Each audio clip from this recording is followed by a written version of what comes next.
Sí me escuchan ahí. Buenos días, profe. Sí, sí se escucha. Buen día. Buenos Lo que días, pasa es que profe. mi Buenos conexión días, profe. está súper mala. Buenos días. ¿Cómo les va? Pues vamos a hacer lo mismo que la semana pasada. Si me dejan en el chat su nombre, ahí ganamos un poquito de tiempo y no pasa lista ya. Yo solo les transcribo al, ay, ¿cómo se llama? Al banner.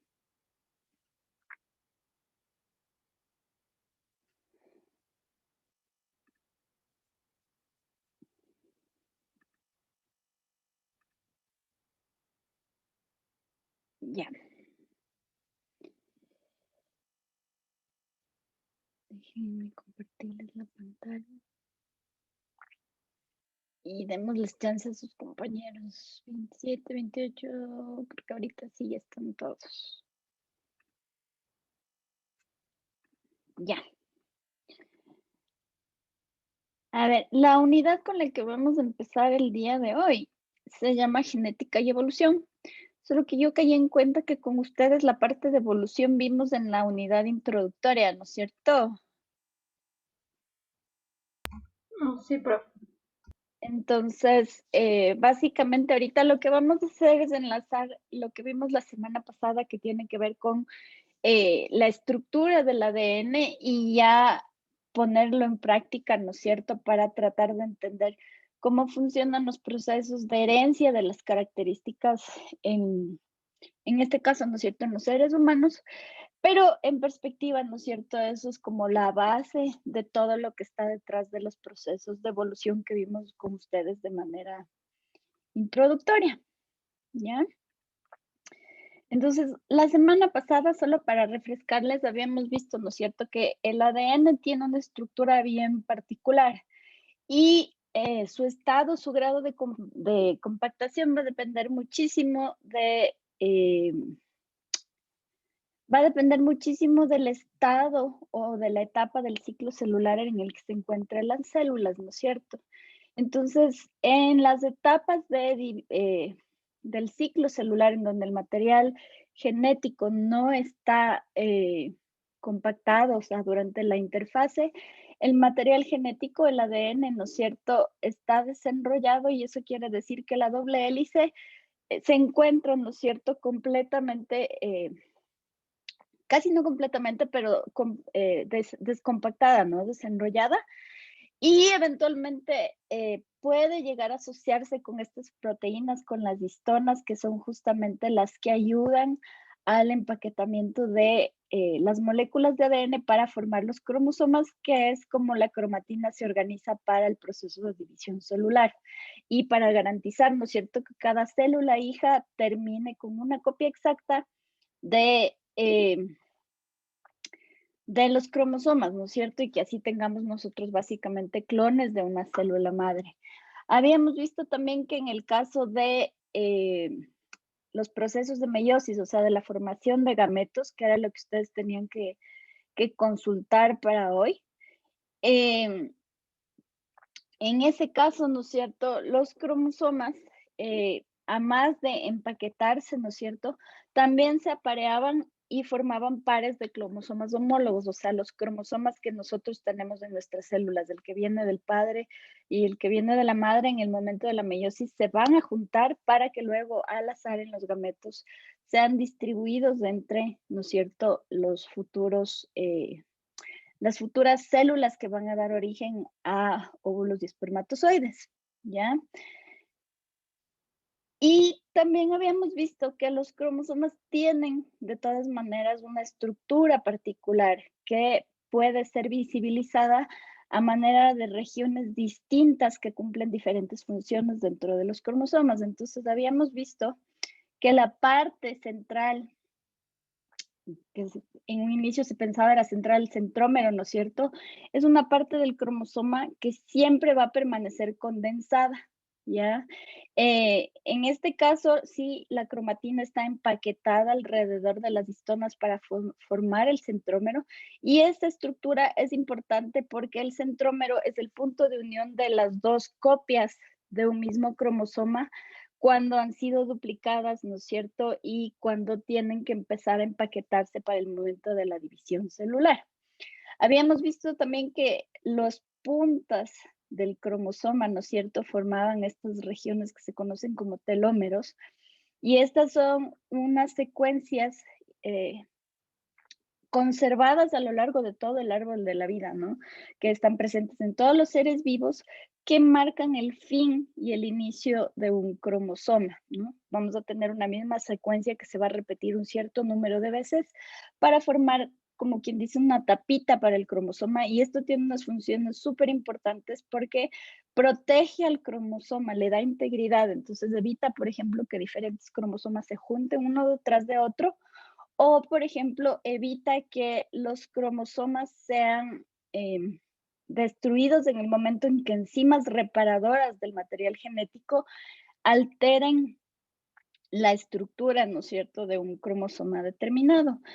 Habíamos visto también que a lo largo del cromosoma nosotros tenemos, ¿no es cierto?, diferentes tipos de cromatina.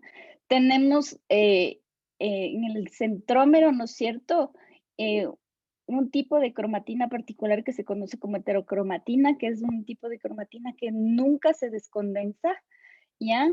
En este caso, para la célula, las secuencias de nucleótidos que están contenidos a lo largo del centrómero no aportan información genética per se, no son secuencias que se van a traducir, ¿no es cierto?, en la expresión de proteínas o secuencias que controlan, ¿no es cierto?, la expresión de genes determinados, sino que más bien tienen una función estructural para el cromosoma mismo, ¿ya?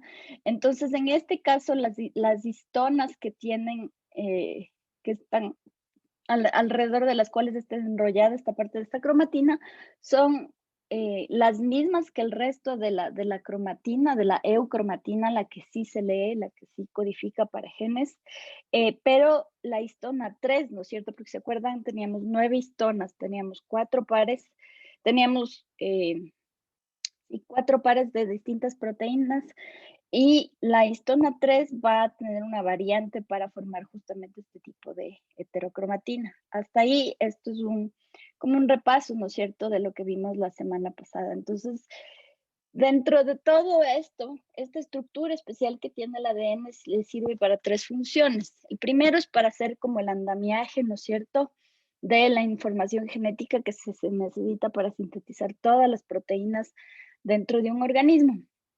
De ahí, el ADN tiene una función ya más enlazada, ¿no es cierto?, con eh, estos procesos de evolución, que es justamente transmitir, ¿no es cierto?, las instrucciones genéticas de una célula a sus células hijas y extrapolando esto, ¿no es cierto?, de un organismo a su descendencia, y los cambios que van a haber a lo largo del tiempo en el ADN, las mutaciones son justamente lo que está detrás o es el motor, ¿no es cierto?, detrás de la evolución, de la generación de distintos entes biológicos a lo largo del tiempo, ¿ya?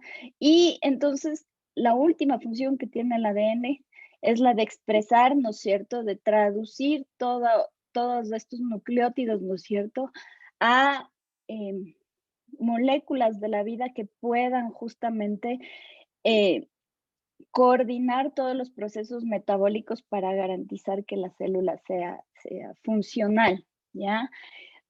Entonces, el día de hoy, lo nuevo, lo que vamos a empezar a ver, tiene que ver con lo que yo les había mencionado la semana pasada. Estructuralmente, todos los cromosomas son iguales, que es lo que garantiza, ¿no es cierto?, que puedan llevar, como quien dice, los planos de la información de la vida, es justamente las secuencias de pares de bases de las que está formado cada cromosoma. Estas secuencias de pares de bases específicas son lo que conocemos como genes, ¿ya? Pero en realidad es muy reciente el hecho de que les estemos llamando genes. En un inicio, cuando Mendel y luego Darwin empezaron, ¿no es cierto?, sus estudios acerca de cómo se van dando la transmisión de las características de una generación a la otra. Ellos no hablaban de genes, ellos hablaban de factores que eran propios de un organismo y que estos organismos tenían la capacidad de pasar, ¿no es cierto?, estos factores a la progenie, ¿ya? Posteriormente, ¿no es cierto?, a los descubrimientos de Mendel que vamos a ver el día de hoy, que tienen que ver con la herencia de justamente estos factores discretos de una generación a la otra, se descubrió, ¿no es cierto?, gracias al aparecimiento del microscopio, de técnicas asociadas a la observación de células, la presencia, ¿no es cierto?, de los cromosomas, que en un inicio solamente se les llamaba cromosomas, si se acuerdan lo que vimos, porque aparecían como cuerpos coloreados en distinto grado de condensación en las placas celulares que se preparaban. Y no fue hasta mucho más tarde cuando se descubrió, ¿no es cierto?, ya en el siglo XX en realidad, que estos factores hereditarios de los que habían hablado Darwin y habían hablado Mendel antes, ¿no es cierto?, estaban codificados dentro de los cromosomas y que la molécula, ¿no es cierto?, que en realidad constituía a los cromosomas era justamente el ADN, ¿no es cierto? Se necesitó de la información que vino, ¿no es cierto?, de muchos estudios. Rosalind Franklin fue una de las primeras personas que plasmó, ¿no es cierto?, en sus anotaciones, en sus documentos, lo que ella pensaba que podía ser la estructura y luego, ¿no es cierto?, Watson y Crick eh, simplemente eh, cristalizaron estas ideas, ¿no es cierto?, en un artículo que fue lo que básicamente les permitió ganar el premio Nobel, definiendo, ¿no es cierto?, ya presentando al mundo un poco eh, sus conclusiones en base al trabajo de Rosalind Franklin con la verdadera estructura del ADN, ¿no es cierto? El tema de la cadena, de la doble hélice que se retuerce sobre sí misma, ¿no es cierto? Y que está formada por secuencias de monómeros iguales, ¿no es cierto? Que tienen ligeras variaciones y que estos a la final eh, son el ADN y llevan, ¿no es cierto?, este andamiaje. Esto pasó casi a mediados ya del siglo pasado y a partir de ahí, ¿no es cierto?, ha habido muchos avances, sobre todo en el tema de la biología molecular, para ir entendiendo justamente cómo están estructurados, ¿no es cierto?, los distintos genes. O sea, ya a partir de entender cómo funciona la molécula de ADN, la doble hélice, ¿no es cierto?, hemos ido entendiendo cómo están estructurados los genes, cómo, ¿no es cierto?, de los genes nosotros podemos pasar, ¿no es cierto?, a otro tipo de moléculas que finalmente llegan a ser traducidas, ¿no es cierto?, a proteínas y que estas proteínas se convierten, ¿no es cierto?, ya como quien dice, en el material funcional que mantiene a la célula viva, ¿ya? Más o menos luego del descubrimiento, ¿no es cierto?, de todo este tema de los genes, en las últimas décadas, lo que nos hemos dedicado básicamente en el área de biología molecular es a tratar de secuenciar la mayor cantidad de genes de distintos organismos, o sea, de completar, ¿no es cierto?, las secuencias de muchos genomas diferentes, incluyendo el genoma de los seres humanos, para justamente tratar de integrar esos conocimientos con lo que conocemos de la evolución de los seres vivos en la Tierra, ¿no es cierto? Entender por qué, por ejemplo, cómo ciertos genes que están presentes en los vertebrados, ¿no es cierto?, han sido conservados entre todos los grupos y controlan los mismos procesos, o como por ejemplo genes que están presentes en las bacterias eh, pueden ser, ¿no es cierto?, utilizados para desarrollar herramientas que tienen que ver con medicina molecular para los seres humanos. Entonces, cada vez la ciencia, ¿no es cierto?, los desarrollos tecnológicos, los desarrollos en la biología, ingeniería molecular, en la bioinformática, nos permiten tener un entendimiento mucho más completo de lo que son los genomas de los distintos seres vivos y con esto, ¿no es cierto?, poder tratar una diversidad de condiciones que se pueden presentar en las personas, ¿no es cierto? Ustedes han oído hablar de numerosas enfermedades, por ejemplo, que son hereditarias, que son transmitidas, ¿no es cierto?, de una generación a la otra. Se está tratando de entender cómo funcionan estas enfermedades y en base a eso, ¿no es cierto?, desarrollar herramientas que permitan, ¿no es cierto?, cambiar el ADN para poder curar eh, estas distintas dolencias, ¿ya?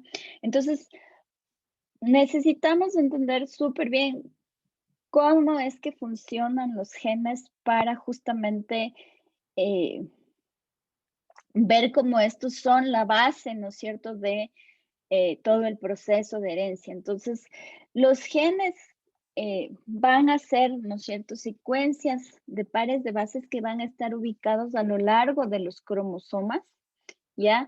Y si volvemos a la idea de que nosotros estamos formados por pares de cromosomas homólogos, de uno que viene del padre y de uno que viene de la madre, los cromosomas homólogos tienen exactamente los mismos genes en la misma posición.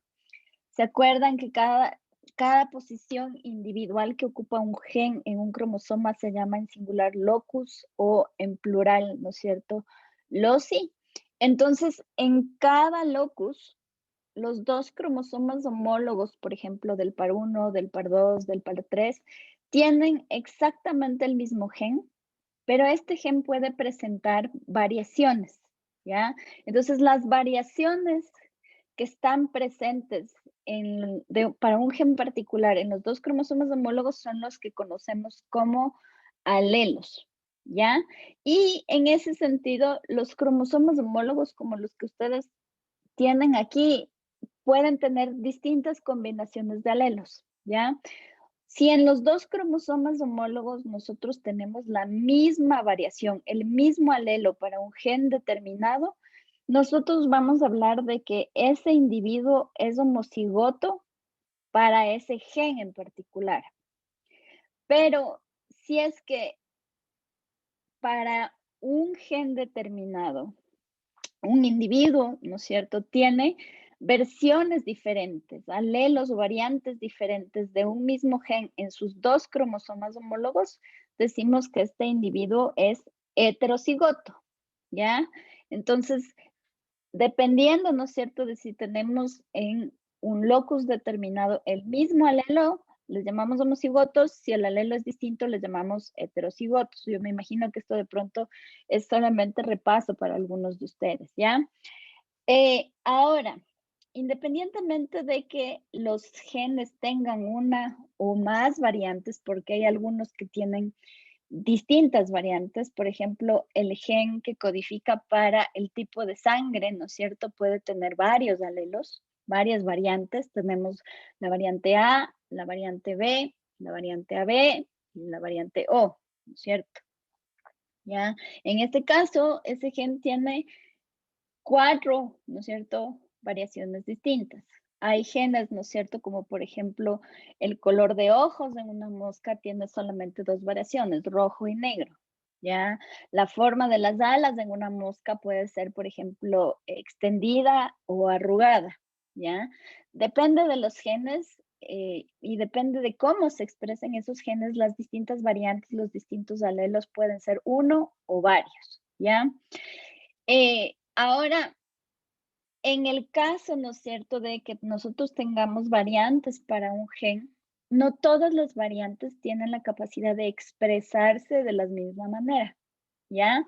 Nosotros podemos tener genes que son dominantes o genes que son recesivos, ¿ya?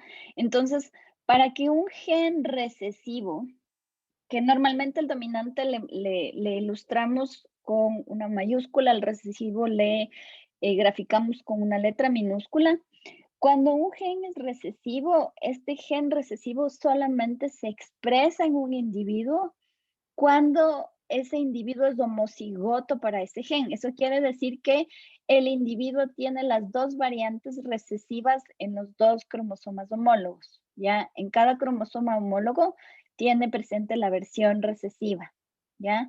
Cuando un gen es dominante, ese gen dominante puede expresarse cuando el gen es homocigoto para la condición dominante, pero generalmente el gen dominante enmascara al alelo recesivo cuando un individuo es heterocigoto para esa característica. Entonces, ¿qué quiero decir con esto? Digamos que nosotros tenemos, por ejemplo, unas ratas con el pelo café y unas ratas con el pelo blanco, ¿ya? El alelo café es dominante sobre el alelo blanco. Si yo tengo un individuo con pelo blanco, ¿no es cierto?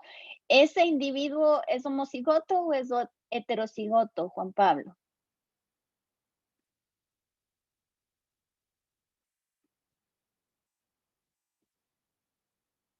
Todo se durmió. Sigo aquí. Dylan, ¿tú qué piensas? Si yo tengo una rata con pelo blanco, ¿es homocigota o es heterocigota?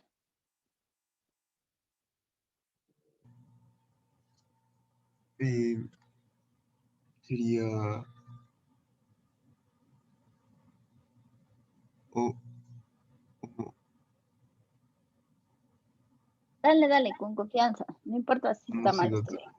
Sería Homocigota. homocigota, ¿no es cierto? Porque el gen blanco es recesivo, entonces un alelo recesivo siempre se va a expresar solamente cuando está en condición homocigota. Entonces tiene que estar presente en los dos cromosomas homólogos. Una rata que tiene el pelo café puede ser homocigota o puede ser heterocigota, porque si es heterocigota, quiere decir que en sus dos cromosomas homólogos tiene una copia del alelo blanco y una copia del alelo café, pero el café va a enmascarar al blanco, ¿ya? Entonces, eso quiere decir, a eso es a lo que me refiero cuando hablo de la dominancia, ¿no es cierto?, de los genes, ¿ya? Entonces, los pares de genes que están presentes en los cromosomas, los pares de alelos que están presentes en los cromosomas homólogos durante los procesos de división celular que están relacionados a la mitosis, ahí no tenemos mucha consecuencia, porque en la mitosis, ¿no es cierto?, las células hijas terminan siendo clones exactos de la célula madre. Entonces, tanto el cromosoma homólogo del padre como el cromosoma homólogo de la madre van a ser pasados, ¿no es cierto?, a las células hijas. En el caso de la meiosis, ahí sí tenemos nosotros que tomar en cuenta, ¿no es cierto?, qué versiones de los genes están presentes en los distintos cromosomas homólogos, porque durante la meiosis, a más de separarse, ¿no es cierto?, las cromátidas hermanas para formar los gametos, también se separan los pares de cromosomas homólogos, y entonces los gametos que se van a formar, ¿no es cierto?, los gametos pueden terminar heredando las versiones dominantes o las versiones recesivas, ¿no es cierto?, dependiendo de si el individuo, ¿no es cierto?, para ciertas características es dominante, es homocigoto o es heterocigoto, ¿ya?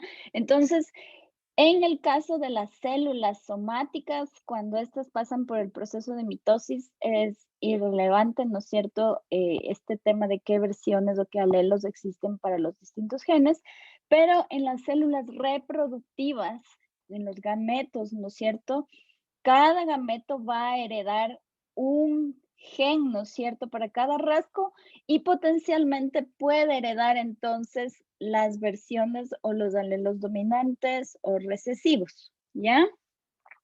Entonces, en el momento de la fecundación, ahí es donde vamos a ver nosotros toda una gama de probabilidades de herencia que justamente son las que generan la variación que vemos nosotros en los distintos individuos que conforman a una especie, ¿ya?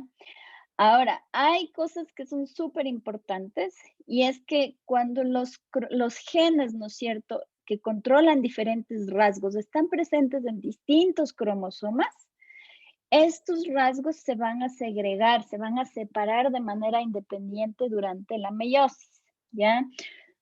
Como en la placa metafásica de la meiosis, ¿no es cierto? Los pares de cromosomas homólogos se alinean en la placa ecuatorial, ¿no es cierto? En la placa metafásica. Si los genes que están presentes en el cromosoma 1, los genes que están presentes en el cromosoma 1 se van a heredar de manera independiente a los genes que están presentes en el cromosoma 2 y de los que están presentes en el cromosoma 3 y así sucesivamente hasta llegar, ¿no es cierto?, a, en nuestro caso de los humanos, el par 23, ¿ya? Pero los genes que están presentes en los mismos cromosomas se heredan juntos. O sea, un cromosoma va a permanecer íntegro a menos de que haya habido, ¿cómo se llamaba el proceso, no es cierto?, en el que las patitas de los cromosomas como que se changaban durante la meiosis. ¿Te acuerdas, Erlet?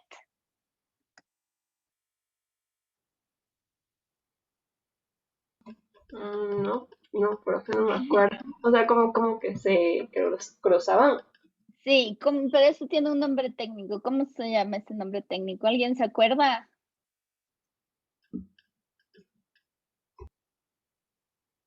Superposición, una sobre otra. No, es un nombre bien parecido a lo que dijo Arlette. Keila, ¿tú te acuerdas? No, profe, tampoco. Este proceso se llamaba entrecruzamiento o crossing over, como se dice en inglés, ¿no es cierto? Entonces, los cromosomas se van a alinear y eventualmente se van a cruzar.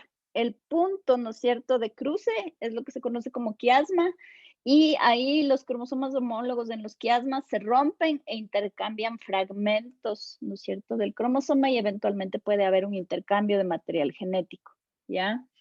Pero por lo general, cuando los genes están presentes en un mismo cromosoma, ¿no es cierto? Durante el proceso de meiosis permanecen ligados, van a heredarse juntos, ¿no es cierto? A los distintos gametos, ¿ya?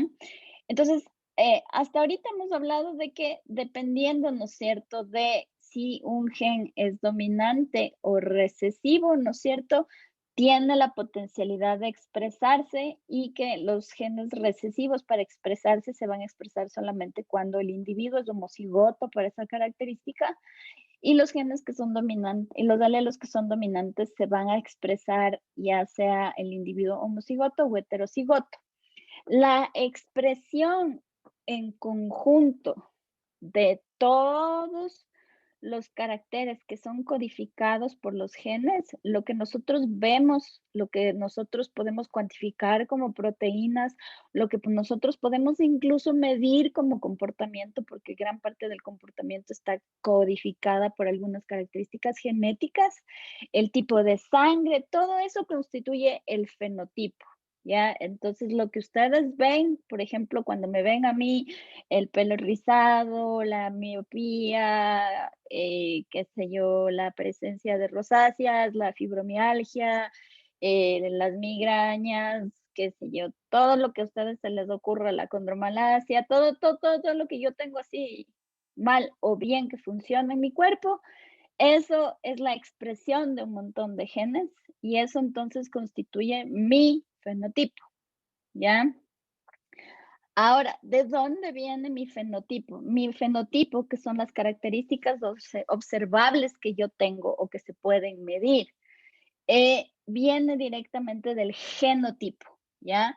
El genotipo es ya más una cuestión ligada, ¿no es cierto?, a la secuencia de pares de bases que constituyen los genes. Entonces, el genotipo es la combinación efectiva de todos los alelos que tiene un organismo para todos los genes.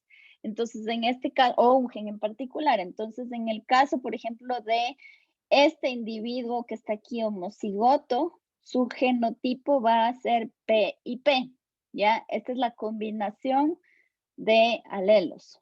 Para este individuo para este gen que yo tengo acá, este gen recesivo A minúscula, el genotipo va a ser A minúscula, A minúscula. Para este gen que tengo acá, el gen B, ¿no es cierto? Para el que este individuo es heterocigoto, el genotipo es B mayúscula, B minúscula, porque tienen las dos versiones distintas del alelo, ¿no es cierto? Entonces, el genotipo es la combinación de alelos y visualmente, si volvemos al ejemplo de la mosca, por ejemplo, si yo digo que el gen P es el que codifica para la estructura de las alas, ¿no es cierto? Este individuo aquí tiene las alas extendidas, porque extendida es la condición dominante, ¿no es cierto?, sobre las alas rizadas, ¿ya? Pero si este individuo, ¿no es cierto?, presenta las alas extendidas, potencialmente también ese fenotipo podría corresponder al genotipo que es P mayúscula, P minúscula, porque las alas extendidas es dominante sobre alas rizadas, ¿no es cierto? Aquí, por ejemplo, puede ser, en el caso de las moscas, a través del color de ojos, ¿ya? El color de ojos en las moscas ya les había mencionado que puede ser rojo, que es dominante, o blanco, que es recesivo. Entonces, si yo tengo este genotipo AA, en A minúscula, ¿qué color de ojos tendría esta mosca, David?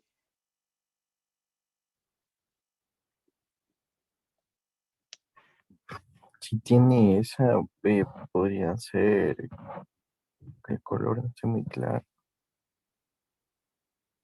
Café. No, pues te digo que tienes dos opciones, blanco y rojo, y el rojo es dominante sobre blanco, y tú tienes este genotipo, Ah, A el rojo. minúscula, A minúscula. ¿Qué color de ojos tiene? Rojo. No, pues blanco.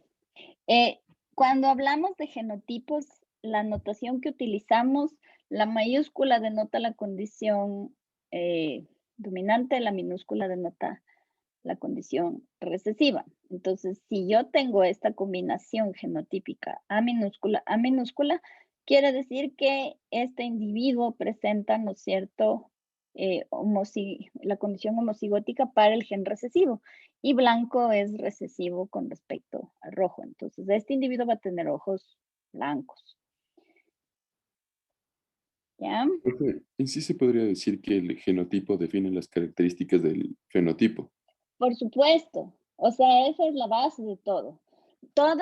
Ahorita yo te estoy dando ejemplos súper simples utilizando solamente un gen, ¿no es cierto? Les dije que este era el gen de las alas, este era el gen de los ojos, y me invento, este puede ser, el gen de las presencia de pelos en la espalda de las moscas. Han visto que las moscas son medio peludas en la espalda, ¿no es cierto? En las moscas, entonces, por ejemplo, tú tienes toda una serie de características codificadas por los genes, y cada gen, ¿no es cierto?, va a tener su genotipo. A la final, el genoma entero es, como quien dice, la suma de todos los genotipos para los distintos genes, ¿ya? Y el fenotipo va a ser, en cambio, ya la expresión de esos genes, de esos genotipos. Entonces, si tú tienes este genotipo, visualmente eso se va a traducir en la forma de las alas. Si tú tienes de este genotipo, eso se traduce en un color de ojos. Y si tú tienes de este genotipo, va a depender, ¿no es cierto?, de cuál es el dominante y cuál es el recesivo en presencia o no presencia de pelos en la espalda, ¿ya? Entonces, lo que acabas de decir es correctísimo. O sea, el genotipo es la base de lo que uno ve expresado como fenotipo. ¿Ya? Entonces, en su caso no vamos a ahondar mucho, ¿no es cierto?, cómo pasamos nosotros de los genes a ya lo que nosotros vemos expresado como fenotipo, que son básicamente, ¿no es cierto?, la suma de un montón de proteínas que conforman distintos procesos metabólicos que se traducen en todo lo que vemos, ¿no es cierto? Pero justamente como habíamos estado hablando hace un rato, ¿no es cierto?, en el ADN, ¿no es cierto?, nosotros tenemos contenida toda la información genética heredable que va a constituir el genotipo de un individuo, ¿ya? El fenotipo va a ser la expresión física de ese fenotipo, y entonces a nivel molecular, ¿esto qué quiere decir? Que nosotros, a partir de la secuencia de nucleótidos que conforman, ¿no es cierto?, cada uno de los cromosomas que tenemos nosotros en nuestro cuerpo y cada cromosoma corresponde a una molécula de ADN, ¿no es cierto? En cada una de estas moléculas de ADN existe la información específica para codificar para estos rasgos, ¿no es cierto? Y entonces esta molécula de ADN tiene que poder ser leída y transformada en algo que se puede utilizar como plano. Entonces, a partir del ADN, por procesos de transcripción de los genes, ¿no es cierto? Nosotros vamos a obtener una molécula intermediaria que es el ARN mensajero. El ARN mensajero es la transcripción, es como que alguien venga y lea los planos y directamente a partir de esos planos, ¿no es cierto?, empiece a traducir los planos y decir, ok, tengo estos planos de plomería, tengo estos planos de todos los conductos eléctricos, tengo estos planos donde está la parte estructural, tengo este render que me dice cómo tienen que ir ya todo lo que es obra blanca en una casa. ¿Qué hago con eso? ¿Ya? Entonces el ARN mensajero es como quien dice un producto intermediario que ya es una derivación directa de cada gen, ¿ya? Entonces, una molécula de ARN mensajero corresponde a una molécula de un gen leído en particular, ¿ya? Y entonces este ARN mensajero luego va a pasar por un proceso que se conoce como el proceso de traducción. Entonces, eh, para poder ser traducido, necesitamos nosotros de los ribosomas. ¿Se acuerdan que habíamos hablado de que los ribosomas eran una parte importante que se formaban, ¿no es cierto?, dentro del núcleo, en el nucleolo? Pero para poder ser funcionales tenían que la subunidad grande, ¿no es cierto?, pegarse a una molécula de ARN mensajero. Cuando esto sucedía, se pegaba como sándwich una molécula de una subunidad pequeña del ribosoma y el ribosoma va a ir leyendo la cadena de ARN mensajero y la va a ir traduciendo y convirtiendo la secuencia de nucleótidos en secuencias de aminoácidos para conformar proteínas, ¿ya? Entonces, nosotros pasamos de los genes en el ADN a cadenas cortas de ARN mensajero y estas son leídas y son traducidas, ¿no es cierto?, a proteínas. Esto es lo que se conoce como el dogma central en la biología y esto fue postulado por Francis Crick, ¿ya? Entonces, este trabajo es un trabajo que se basó un poco en los estudios pioneros que hizo Garrod a principios del siglo XX, donde él pudo darse cuenta que básicamente los genes tienen la capacidad de definir el fenotipo, pero en ese tiempo él pensaba solamente que esto era un proceso que era mediado por enzimas. No está tan equivocado, pero no es completo. Si ustedes recuerdan, las enzimas son un tipo específico de proteínas que lo que hacen es catalizar reacciones del metabolismo, ¿ya? Pero nosotros tenemos una gran cantidad de proteínas en el cuerpo y estas proteínas tienen distintas funciones, ¿ya? La clase que no vamos a ver hoy, pero que les voy a dejar yo subida al aula virtual, es una clase justamente sobre el proceso de fermentación en las células, donde ustedes van a poder ver claramente con un ejemplo cuál es el papel que cumplen, ¿no es cierto?, las distintas proteínas, por ejemplo, en las vías metabólicas que se encargan de obtener energía a partir de la glucosa mediante el proceso de fermentación, ¿ya? Entonces ahí ustedes van a ver que están involucradas distintas proteínas, muchas de ellas son enzimas, pero las proteínas también están involucradas, por ejemplo, en la constitución de todo lo que son membranas celulares. Si ustedes se acuerdan lo que vimos eh, cuando vimos la estructura de la célula, ¿no es cierto? También para justamente formar cadenas de azúcares simples y convertirlas en azúcares más complejos, en convertir, ¿no es cierto?, ácidos grasos en fosfolípidos para que estos formen parte de la membrana en las distintas partes de la célula. Todos esos procesos son mediados por proteínas, ¿ya? Entonces, lo que yo necesito que ustedes retengan aquí de este grafiquito es que básicamente del ADN nosotros, ¿no es cierto? Por el proceso de transcripción podemos leer los genes se transforman en ARN mensajero, cada molécula de ARN mensajero es la transcripción directa de un gen y luego, ¿no es cierto?, ese ARN mensajero por procesos de traducción que son llevados a cabo por los ribosomas, podemos obtener todas las proteínas que son necesarias para mantener el metabolismo de un individuo y que las células puedan seguir funcionando. Y esto entonces es el dogma central, ¿ya? Profe, Dime. disculpe, tal vez podría repetir esto de la imagen porque no sé si soy solo yo, pero se le entrecortó un poco. Ya, ¿qué parte necesitas que te repita? ¿Todo? Sí, profe, por favor. Se está cortando un montón. Un poco, profe. Sí, profe, sí Ya, se le cortó. ya. A ver. Es que ya he repetido 2 veces, entonces realmente me estoy preocupando y pienso que no me han oído mucho. Déjenme ver a qué conexión estoy conectada aquí en mi casa para ver si me cambio de red, ¿ya?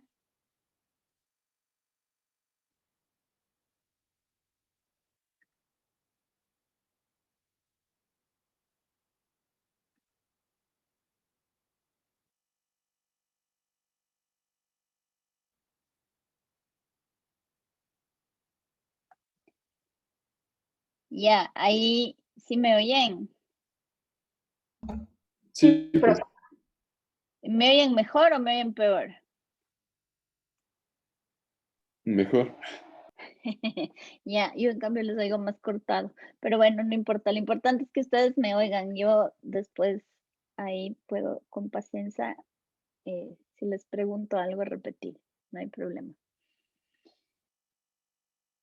Ya, entonces les decía que en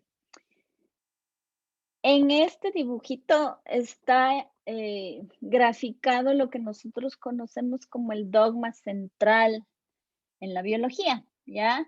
El dogma central de la biología que fue propuesto por Francis Crick es básicamente un trabajo basado en los estudios de Garrod, que fue el pionero que descubrió que a partir de los genes, ¿no es cierto?, se obtiene la expresión o los genes definen el fenotipo y que esto está mediado por enzimas, ¿ya? Esto es como quien dice un breakthrough, es un descubrimiento base, ¿no es cierto?, dentro de la biología, pero lo que Garrod propuso todavía está incompleto porque nosotros no solamente obtenemos enzimas a través de por medio de los genes, ¿ya?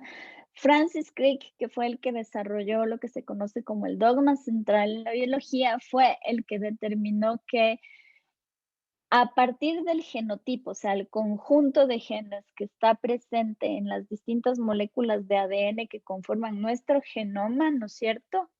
Nosotros, por el proceso de transcripción, obtenemos cada uno de los distintos genes, ¿ya? Podemos leer los genes y cada uno de esos genes se convierte en una molécula de ARN mensajero, ¿ya? El ARN mensajero es como un intermediario, es como ya la lectura directa de los planos y puesto los planos ya un poco más sobre la práctica, ok, yo tengo todo esto que quiero convertir en una casa, ¿no es cierto? Tengo este plano para hacer una casa, entonces a partir de la lectura de esta parte yo voy a hacer la fundición. A partir de la lectura de esta otra parte, yo voy a, por ejemplo, definir el sistema eléctrico. A partir de la lectura de esta otra sección, yo voy a definir dónde están las ventanas, etcétera, etcétera, ¿no? Y luego, ¿no es cierto? Cada una de estas moléculas de ARN mensajero, que son como intermediarias, van a ser leídas por los ribosomas, ¿no es cierto? Entonces, una molécula de ARN mensajero se va a pegar a la subunidad grande del ribosoma y luego, una vez que esa unión se ha dado, la subunidad pequeña del ribosoma termina, como quien dice, de completar el sándwich y el ribosoma va avanzando por la cadena de ARN mensajero y la va traduciendo a una secuencia de aminoácidos que se necesitan para conformar las diferentes proteínas. Ese es el dogma central de la biología. De los genes pasamos al ARN mensajero y del ARN mensajero obtenemos las proteínas, ¿ya? Este proceso básicamente es el proceso que mantiene vivo, ¿no es cierto?, a cualquier ser vivo, valga la redundancia, porque las proteínas a la final, ¿no es cierto?, como cumplen distintas funciones en los organismos. Hemos visto que las proteínas podían ser proteínas que son enzimas, entonces que catalizaban reacciones. Habían proteínas que son alimento. Hay proteínas que son proteínas estructurales, ¿no es cierto?, de las membranas, o hay proteínas que son estructurales para conformar ciertas estructuras, ¿no es cierto?, como el pelo, como las uñas, las proteínas cumplen una gran cantidad de funciones, son mensajeros celulares, son componentes de las membranas, entonces las proteínas, ¿no es cierto?, a la final son la base del mantenimiento del metabolismo de una célula y por ende ¿no es cierto?, de todo el ser vivo, ¿ya? Entonces, este dogma central que establece que de los genes pasamos a ARN mensajero y del ARN mensajero pasamos a las proteínas, requiere de los procesos primero de transcripción, que es del paso de DNA a ARN, y del proceso de traducción que transforman, ¿no es cierto?, las cadenas de ARN mensajero en proteínas. Ahí ya me entendieron mejor. Sí, profe. Ya. Entonces, estos procesos se pueden dar de manera normal. Hay proteínas justamente que se encargan de asegurar que los procesos que nos permiten pasar de ADN a ARN y a proteínas, o de copiar al ADN en dos copias exactamente iguales, se den de manera correcta, ¿ya? Y la mayoría de las células pasa justamente por estos procesos de control. Yo les había mencionado que durante el ciclo de la célula, ¿no es cierto?, hay diferentes puntos de control. Uno de los puntos de control más importantes es el que garantiza, ¿no es cierto?, la integridad del material genético después de que éste sea duplicado, ¿ya? Y ese punto de control define, ¿no es cierto?, que luego se dé ya arranque al proceso de mitosis. Pero eventualmente, ¿no es cierto?, a veces esos pasos de control fallan, ¿ya? Y cuando hay fallas en estos procesos de control, ocurren lo que se conocen como mutaciones. Ahora, dentro de las mutaciones, nosotros podemos tener mutaciones de distinta índole, de distintos tipos. Entonces, el primer tipo de mutaciones que vamos a hablar son mutaciones que están relacionadas con la formación de gametos, ¿ya? Son mutaciones que se dan durante el proceso de meiosis, de gametogénesis, tanto de óvulos como de espermatozoides, ¿no es cierto?, en nuestro caso. Y estas mutaciones se conocen entonces como mutaciones cromosómicas, porque estas mutaciones no se dan a nivel ya solo de genes individuales, sino que son mutaciones que se dan a nivel ya más macro, a nivel de los cromosomas, ¿ya? Y estas mutaciones pueden a su vez ser mutaciones de tipo numérico, como es, por ejemplo, el caso de las trisomías, por ejemplo. El síndrome de Down es consecuencia de una mutación numérica, pero también hay mutaciones de tipo estructural que justamente se dan durante los procesos de crossing over, ¿ya? Entonces, la primera de ellas, las mutaciones numéricas, se dan cuando durante el proceso de meiosis, ¿no es cierto? Nosotros tenemos que los pares de cromosomas homólogos se alinean en la placa metafásica, ¿no es cierto? Y en la primera parte de la meiosis, los cromosomas homólogos se separan, ¿no es cierto? Eventualmente, lo que puede pasar es que aquí, en estos dos casos, ¿no es cierto? Esto que tienen ustedes en el primer cuadradito es una división meiótica normal. Entonces, este par de cromosomas homólogos en la primera metafase, en la metafase 1, ¿no es cierto? Se van a separar y cada uno de estos dos cromosomas homólogos se va a ir a una célula hija y luego durante la segunda metafase, ¿no es cierto? Cada cromátida hermana se separa y se va a cada uno de los 4 gametos que se forman. Ese es el proceso normal, ¿no es cierto? Pero cuando hay fallas, por ejemplo, en la primera división meiótica, ahí, por ejemplo, el par de cromosomas homólogos no se separan. Eso quiere decir que en el momento de la segunda división meiótica, nosotros vamos a tener el 50% de gametos que va a heredar las dos cromátidas hermanas. Va a heredar una de los dos pares de cromátidas hermanas y los otros dos gametos, por ejemplo, se van a quedar sin ese cromosoma en particular. Entonces, imagínense que luego, ¿no es cierto? Si estos son óvulos, se fusionan con un espermatozoide normal, vamos a tener una trisomía porque el cromosoma, el espermatozoide aporta, ¿no es cierto?, con una cromátida más y entonces vamos a tener 3 cromátidas hermanas para este cromosoma, mientras que si es que estos óvulos se fusionan con un espermatozoide normal, vamos a tener para este cromosoma en particular un cromosoma en donde nosotros tenemos solamente un cromosoma heredado del espermatozoide, el óvulo no aportó en nada. Entonces, en ambos casos, el número de cromosomas está alterado, ¿no es cierto? En ambos casos, vamos a tener el 50% de individuos con trisomía y el 50% de individuos, en cambio, con solamente una cromátida heredada, ¿no es cierto? En este caso del padre, con el ejemplo que les estoy poniendo.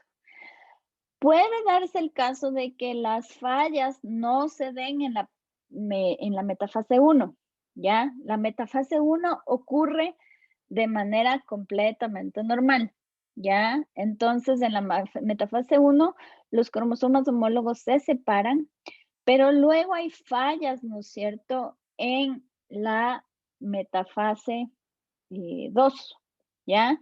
En la metafase 2, ¿no es cierto?, las cromátidas hermanas no se separan y en este caso terminamos exactamente de la misma manera y depende si es que la falla se da en las 2 células hijas o solamente en una célula hija. Si la falla se da en las 2 células hijas, vamos a tener exactamente el mismo escenario que acá, ¿no es cierto? Vamos a tener el 50% de individuos que heredan dos cromátidas de cada uno de los cromosomas homólogos y el 50% de individuos que no tienen, ¿no es cierto?, una cromátida heredada.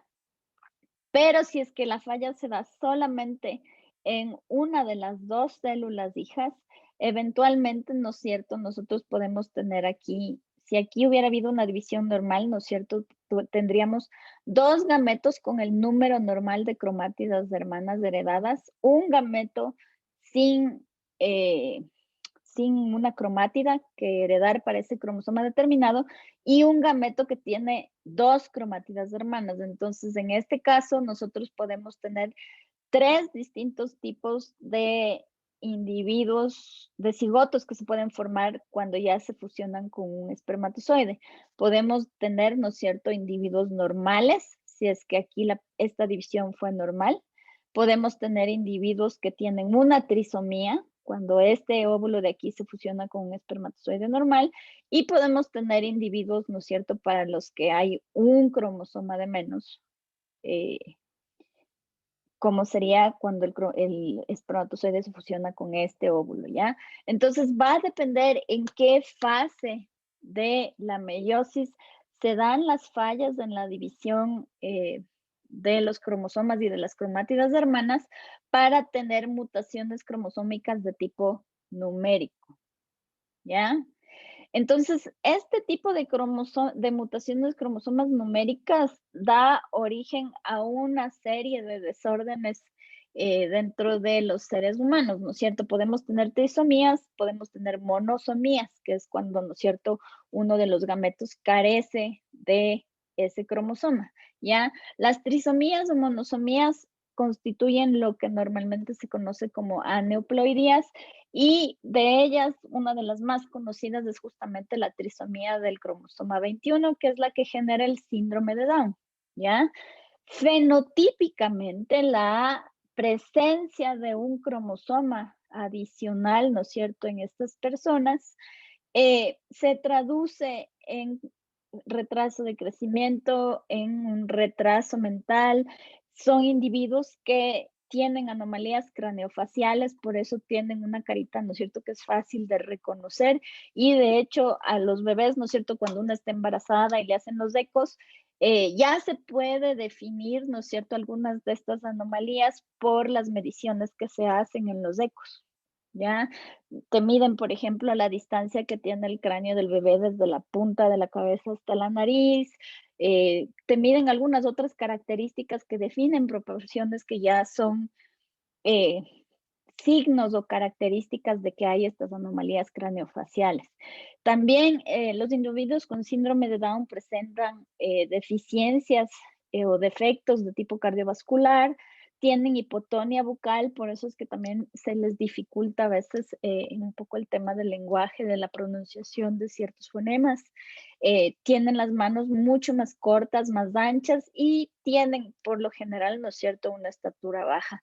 La frecuencia de esta trisomía eh, es alta. Es un tipo de trisomía que se da en 1 de cada 800 nacimientos, ¿ya?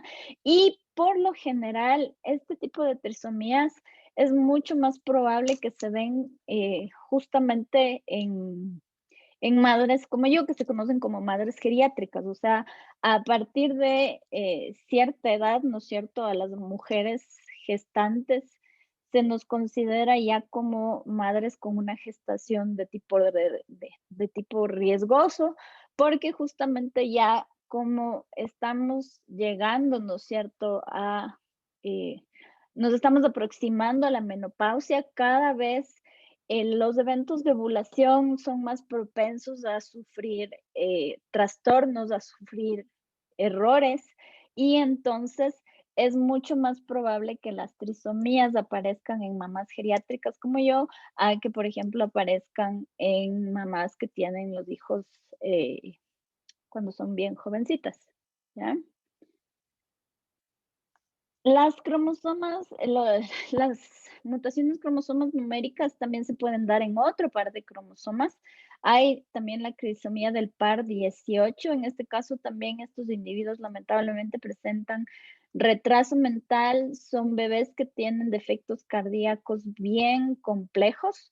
Esta es una trisomía un poco más rara porque ocurre en 1 de cada 5,000 nacimientos.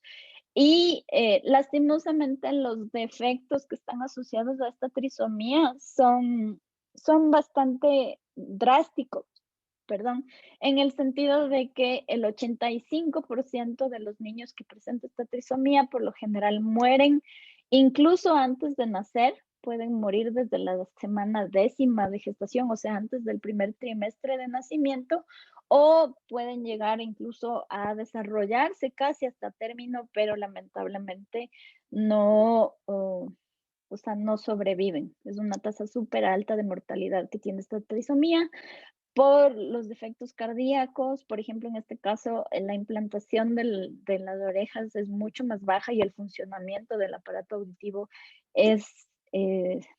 tiene deficiencias, ¿no es cierto?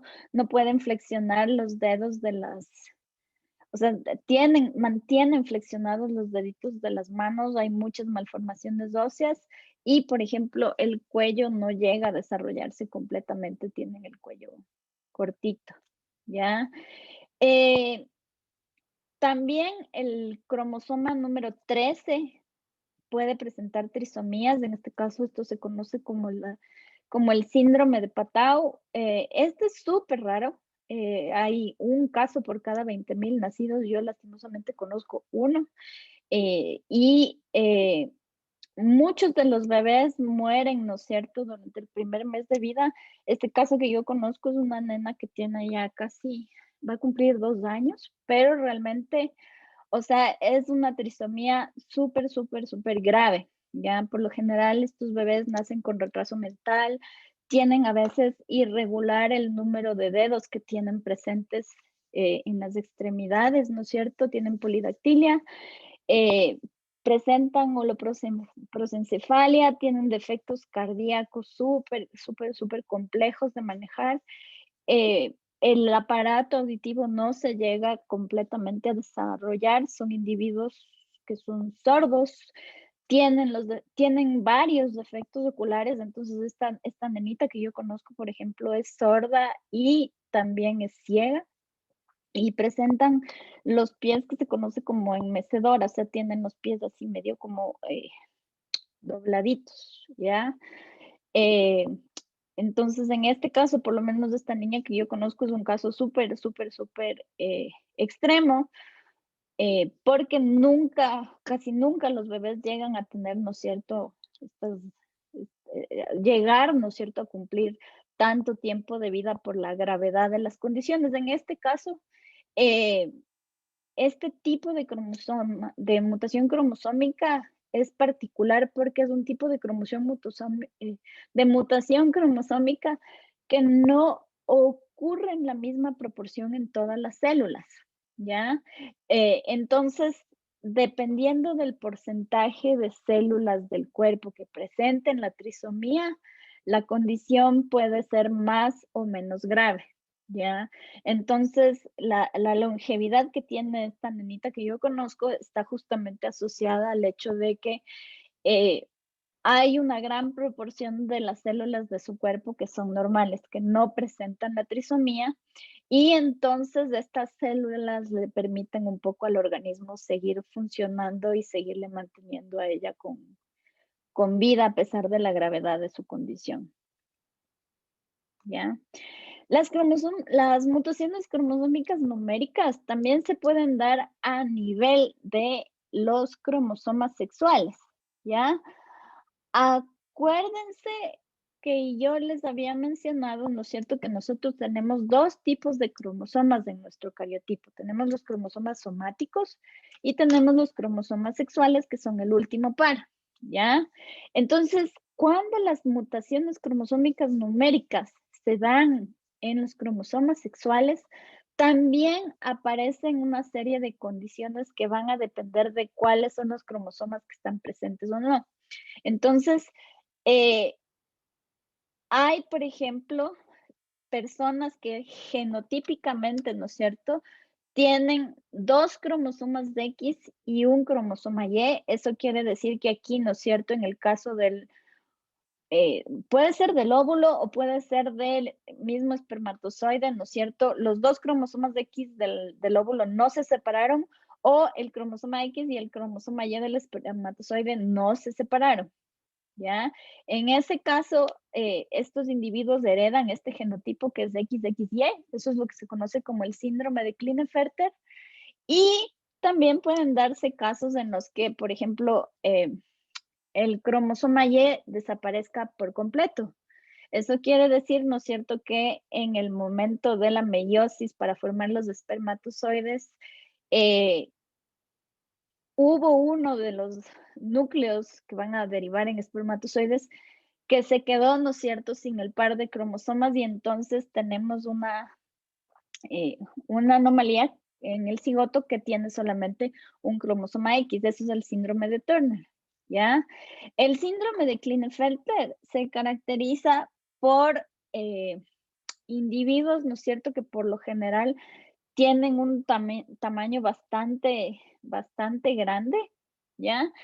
Presentan un cierto grado de deficiencia mental y al tener presentes, ¿no es cierto?, tanto el cromosoma X como el cromosoma Y, desarrollan estructuras reproductivas tanto masculinas como femeninas. Entonces, hay un desarrollo parcial de las glándulas mamarias y también hay un desarrollo parcial de los testículos. En ambos casos, ¿no es cierto?, tanto los testículos como las glándulas mamarias son de tamaño pequeño.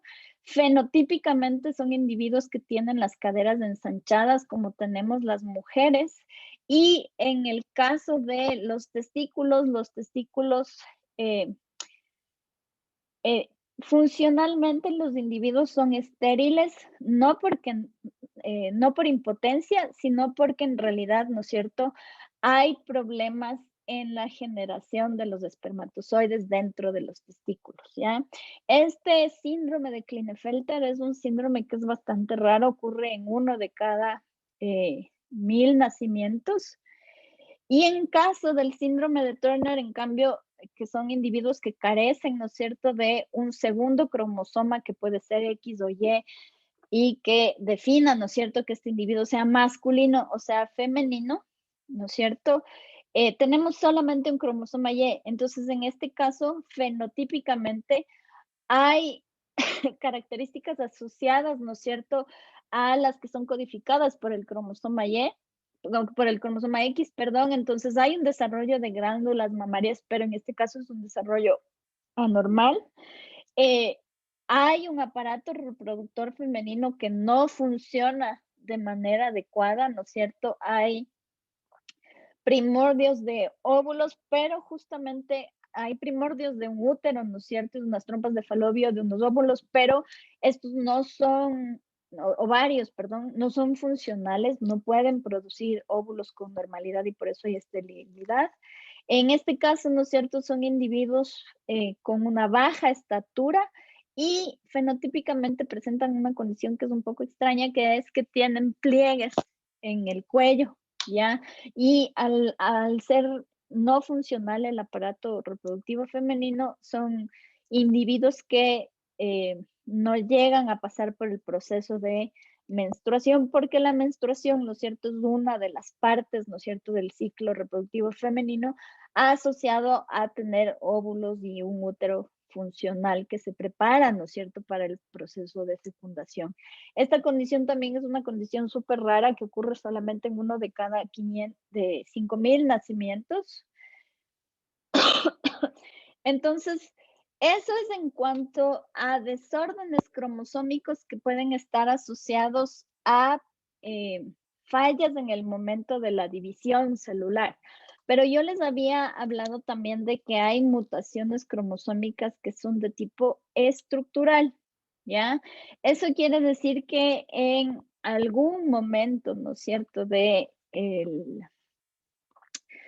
ciclo celular, ¿no es cierto?, hay eventos que cambian o afectan la estructura de un cromosoma. Entonces, en ese sentido, los cromosomas pueden sufrir de lesiones, que son pérdidas de fragmentos del cromosoma, pueden sufrir duplicaciones, eso quiere decir que una parte del cromosoma se duplica, ¿no es cierto?, de manera errónea y entonces hay un segmento extra que corresponde a una copia completa de una parte del cromosoma.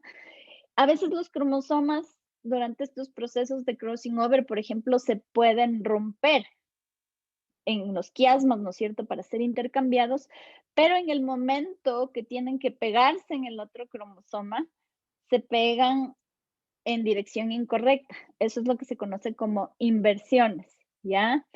También hay porciones de cromosomas que se pueden romper y pueden ser insertadas o transferidas, ¿no es cierto?, a otro cromosoma.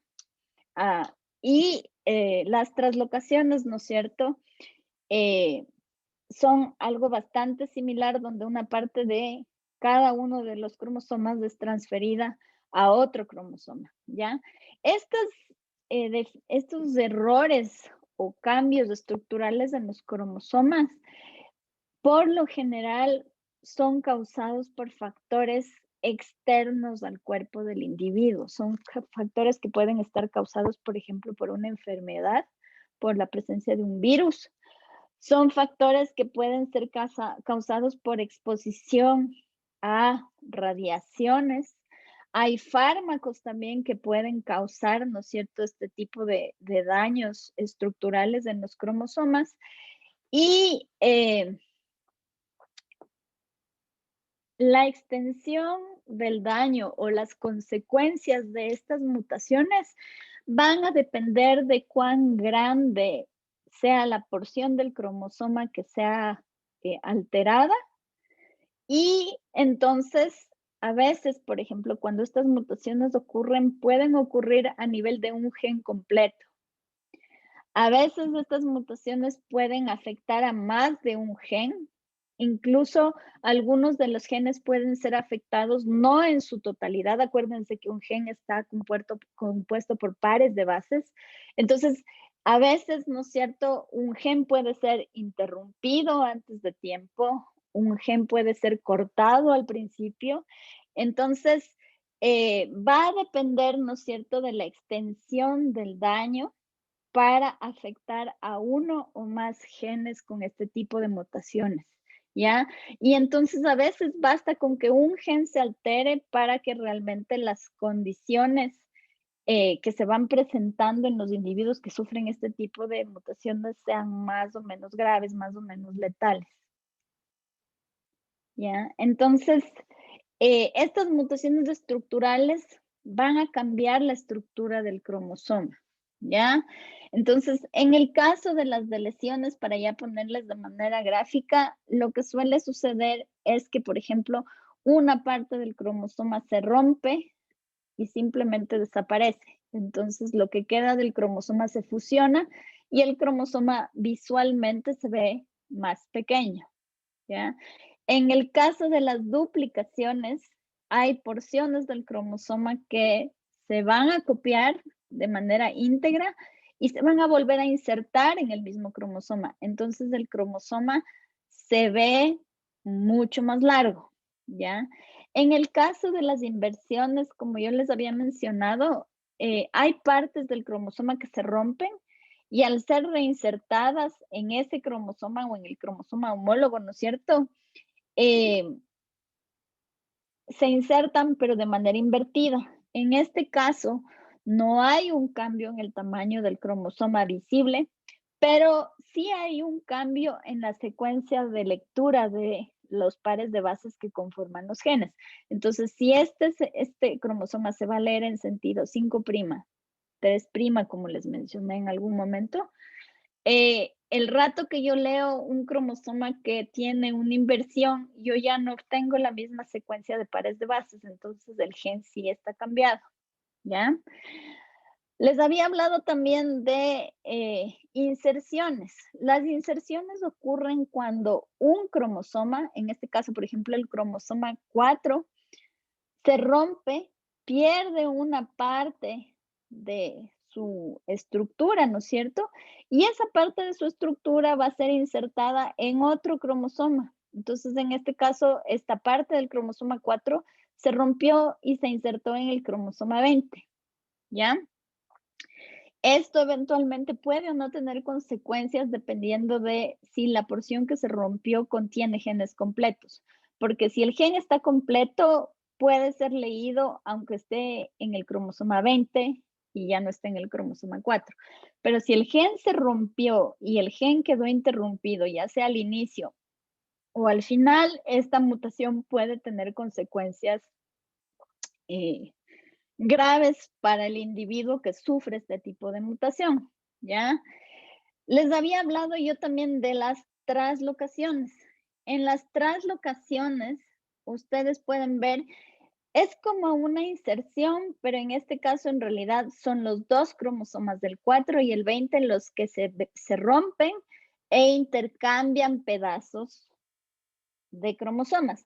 En este sentido, un poco el entrecruzamiento, el crossing over que ocurre durante la meiosis sería como un tipo de translocación que ocurre entre cromosomas homólogos y con porciones exactamente iguales del mismo cromosoma, ¿ya?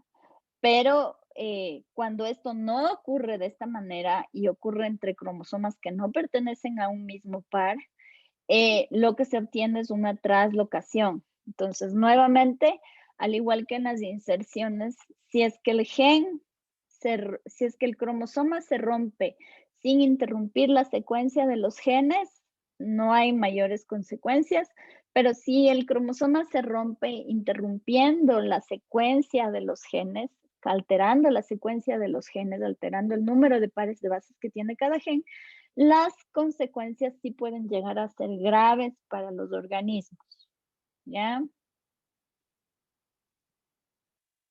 Entonces, en resumen, tenemos así todo este tipo de mutaciones estructurales en los cromosomas y las consecuencias van a depender, ¿no es cierto?, de si la ruptura del material genético involucra a genes completos o a genes que han sido interrumpidos, ¿no es cierto?, en su secuencia, ¿ya? ¿Tienen hasta ahí alguna pregunta o alguna duda? ¿O puedo iniciar el tema de herencias genética mendeliana? Yo, profe, yo tengo una pregunta. Dime. Verá, o sea, por ejemplo, en el caso del cáncer, que es como que la división celular fuera de control, esta división celular, y si digamos el cáncer es hereditario, esa división celular también sucede, obviamente, en la etapa de la meiosis, como para que sea de heredado, porque hay casos de personas que no reciben la herencia a pesar de que o sí tienen el gen o pueden tener el gen. Es que ahí justamente tiene que ver, verás, el cáncer básicamente es un desorden en el ciclo celular, pero es un desorden en el ciclo celular que conlleva a la mitosis, ¿ya? Entonces, ahí lo que suele suceder es que los puntos de control que tiene el propio ciclo celular, ¿no es cierto? Se ven afectados, cambian, o sea, hay una mutación que de hecho altera las proteínas que controlan el ciclo celular. Entonces, las células cancerígenas lo que hacen es entrar en un proceso descontrolado de mitosis. Crecen, crecen, crecen, crecen, crecen, crecen, crecen, crecen hasta formar los tumores, ¿no es cierto? ¿Ya? Eventualmente esos tumores pueden ser malignos, pueden ser benignos, ¿ya? Va a depender ahí también de que la mutación, por ejemplo, no sea solamente a nivel de un crecimiento descontrolado de las células, pero también puede haber una mutación a nivel de la síntesis de una proteína, por ejemplo. Hay un tipo de cáncer que se conoce como el cáncer el síndrome del cromosoma Filadelfia, y es justamente un tipo de leucemia específico porque hay una mutación en uno de los cromosomas que genera, ¿no es cierto?, desórdenes justamente en este tipo de células. La leucemia, ¿no es cierto?, puedes tener distintos tipos de leucemia, pero están asociados a un tipo específico de células, ¿ya? Entonces, el cáncer es un proceso y es un crecimiento desordenado de las células, porque hay un desorden en la mitosis, ¿ya? Pero sí hay predisposición al cáncer porque justamente hay genes que están mutados y esos genes que están mutados, que controlan el ciclo celular, tienen la capacidad de ser transmitidos de una generación a la siguiente por el proceso de meiosis. Ahora la meiosis es una ruleta rusa, justo como tú tienes aquí graficado, ¿no es cierto? Tú tienes aquí, digamos que este individuo, ¿no es cierto? Es un individuo en este caso masculino, ¿ya? Y entonces tú, a partir de un par de cromosomas homólogos, vas a obtener gametos, ¿no es cierto?, que tienen solamente, en este caso, por ejemplo, digamos, un cromosoma X y otros van a tener un cromosoma Y depende con quién tú procrees, ¿no es cierto? Si este gen que codifican para este tipo de cáncer en particular, digamos que es recesivo y la persona con la que tú generas el cigoto tiene el alelo dominante, en este caso el cáncer no se va a expresar, pero tú tienes en cambio la capacidad de pasarlo a la descendencia, ¿no es cierto? Porque aunque esté enmascarado en el momento de la meiosis en tus gametos, tú puedes terminar heredando los gametos con el alelo recesivo a tu descendencia porque tú eres heterocigota, ¿no es cierto? ¿Hasta ahí me sigues? Sí, pero Ya. Entonces, son como cosas que son independientes. Ahora, esta susceptibilidad al cáncer puede estar presente de manera normal porque hay genes que pueden predisponerte para el cáncer, pero también hay una alta incidencia de un montón de factores ambientales. Yo les mencionaba justo en esta diapositiva de aquí. Por ejemplo, a las chicas que trabajan en la sala de preparaciones de los laboratorios de biología, un montón de los reactivos con los que se trabaja para justamente biología molecular. Es súper irónico. Muchos de los reactivos para los que se trabaja, con los que se trabaja para biología molecular son cancerígenos. Eso quiere decir que son compuestos, son fármacos, son químicos que tienen el potencial de generar mutaciones en tus células, ¿ya? Esto no es tan grave en el individuo adulto, pero si tú eres una mujer gestante trabajando en un laboratorio de biología molecular, te aseguro que a partir del momento que anuncias que estás embarazada, te ponen de lado y te mandan a hacer cualquier otra cosa, porque en este caso el feto es más susceptible a sufrir mutaciones por culpa de estos compuestos que tienen la capacidad de producir mutaciones de manera súper fácil. Y como tú sabes, o sea, el feto, el cigoto, ¿no es cierto?, en desarrollo, va expresando los distintos genes de manera diferencial en distintas etapas del desarrollo. Tenemos, de hecho, creo que sí vimos esto con ustedes, o sea, a lo largo de toda de todo el árbol de la vida, ¿no es cierto? Los genes que controlan los procesos de desarrollo del cigoto son genes bastante conservados. Y yo creo que les mostré una diapositiva en donde los embriones de peces, de pollos, de ratones y de humanos, hasta ciertas partes del desarrollo guardan características que son súper similares. ¿Ya? Porque somos vertebrados y tenemos más o menos un ancestro común. Entonces hay un montón de genes que controlan el desarrollo, que son conservados y esos genes son justamente susceptibles a mutaciones en el caso de cigotos que están expuestos a distintos químicos o a radiaciones. Por eso es que cuando estás embarazada, por ejemplo, te desaconsejan fuertemente hacerte una radiografía porque los rayos X también pueden inducir mutaciones en el cigoto, ¿ya? No sé si con todo esto contesté tu pregunta. Sí, o sea, digamos que ya en el proceso del desarrollo dependería ya de si ahí como que la célula madre tiene eh, esa herencia hacia el papá. Predisposición, Ajá. sí. Y O ya sea, digamos sí. que un adulto dependería de los factores ambientales o del tipo de vida que lleve y todo así, ¿verdad? En realidad sí. O sea, porque al final del día nosotros tenemos, en nuestro genoma tenemos un montón de características codificadas y con ustedes no vamos a llegar hasta allá, pero de hecho, o sea, nosotros tenemos el ADN, ¿no es cierto? Del ADN tú pasas al ARN por el proceso de transcripción, Entonces, un gen del ADN es leído completo y se convierte en una secuencia de lo que se conoce como ARN mensajero inmaduro, ¿ya? Ese ARN mensajero inmaduro tiene que pasar por un proceso de edición, como cuando tú editas un texto, hay partes que no te gustan, párrafos que no te gustan, quitas, pegas, ¿no es cierto? Hay secuencias del ARN mensajero que son secuencias mudas, se llaman intrones, ¿ya?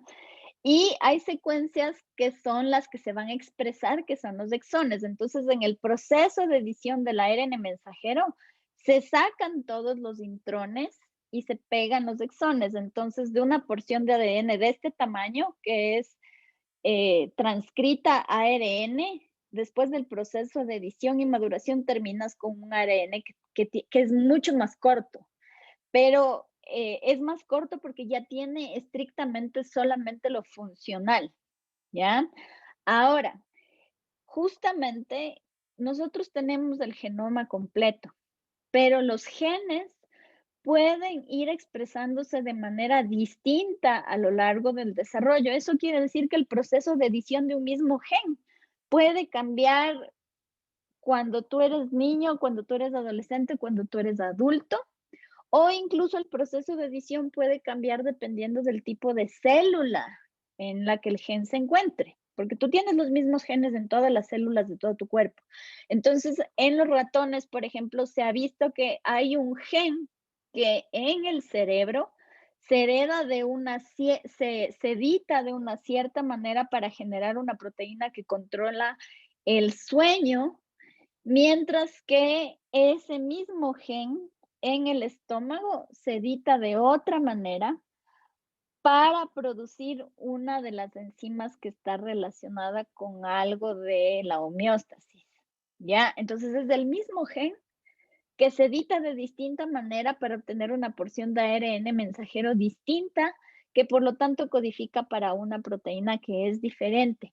Entonces, justamente por estas diferencias de expresión, en el momento en que una célula entra en un proceso de desorden, justamente asociado al cáncer, todo se va a trastocar y se va a trastocar justamente, o sea, desde el ciclo celular hasta eventualmente los procesos de lectura y edición de los genes. Entonces, por ejemplo, ese mismo gen cancerígeno te puede generar un cáncer al ovario, y luego, por ejemplo, del ovario, ¿no es cierto? Este cáncer puede transmitirse porque las células migran, ¿no es cierto?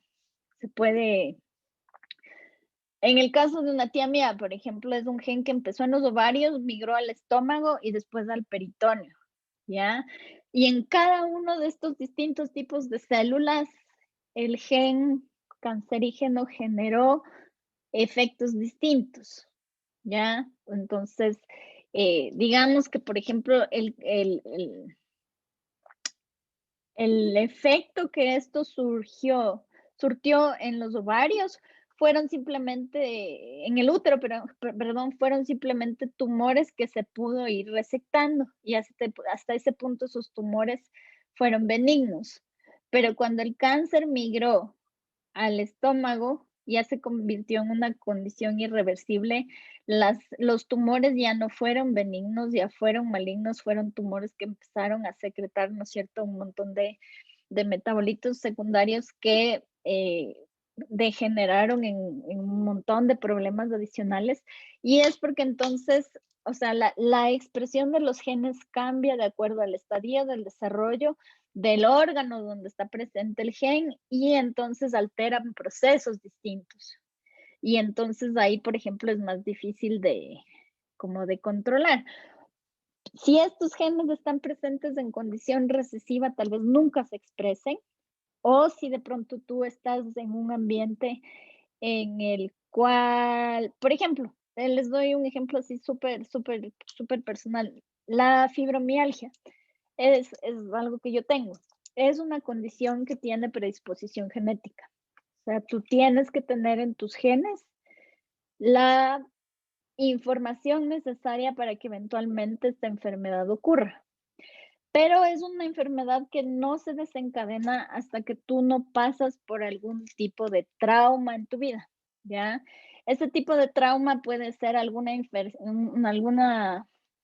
enfermedad viral, por ejemplo,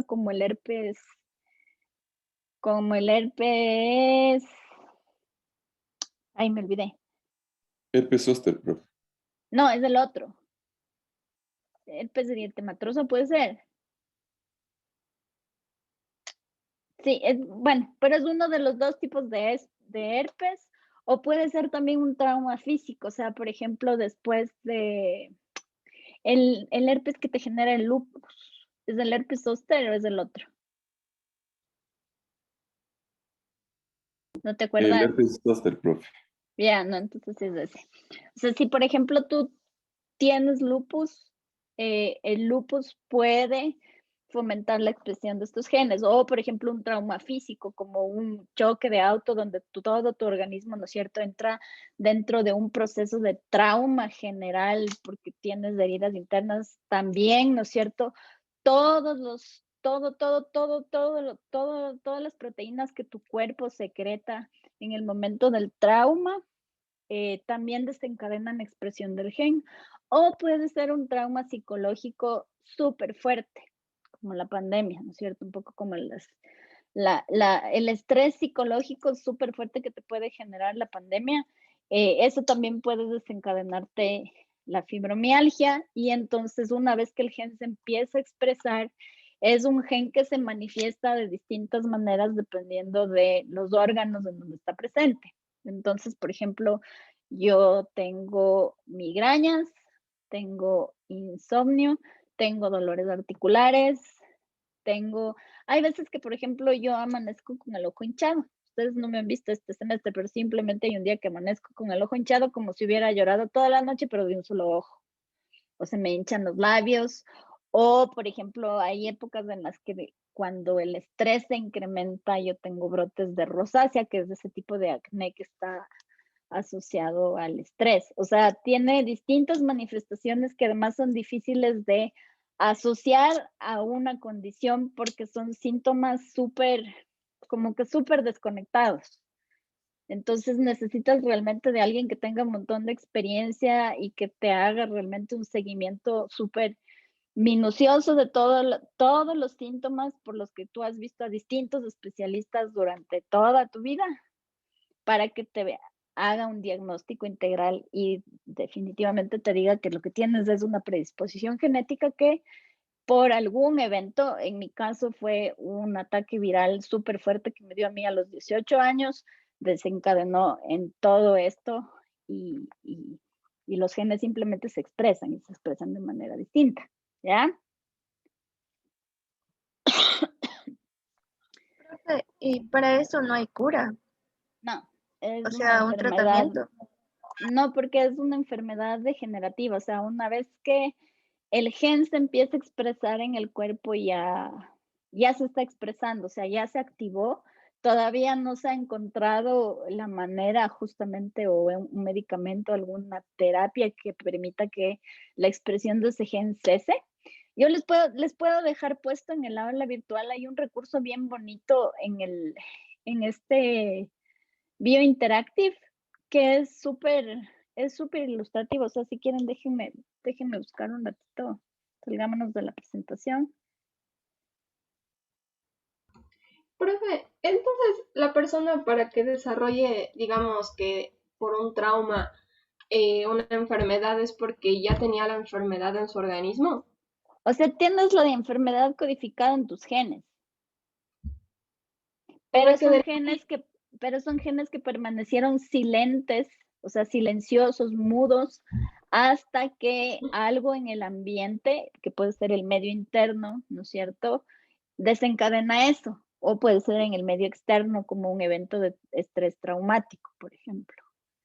Entonces, el estrés, si bien, por ejemplo, el estrés es algo que es algo comportamental, es algo que es un estímulo que tú recibes de fuera que te genera a ti, ¿no es cierto?, un montón de procesos a nivel psicológico. El estrés también se transmite a nivel fisiológico, porque básicamente todos estos procesos neuronales, ¿no es cierto?, están mediados por mensajeros mensajeros químicos en las sinapsis neuronales, y la fibromialgia estrictamente lo que es ya a nivel fisiológico y que tienen en común todas estas células que se expresan de distinta manera es un desorden a nivel de las terminales sinápticas.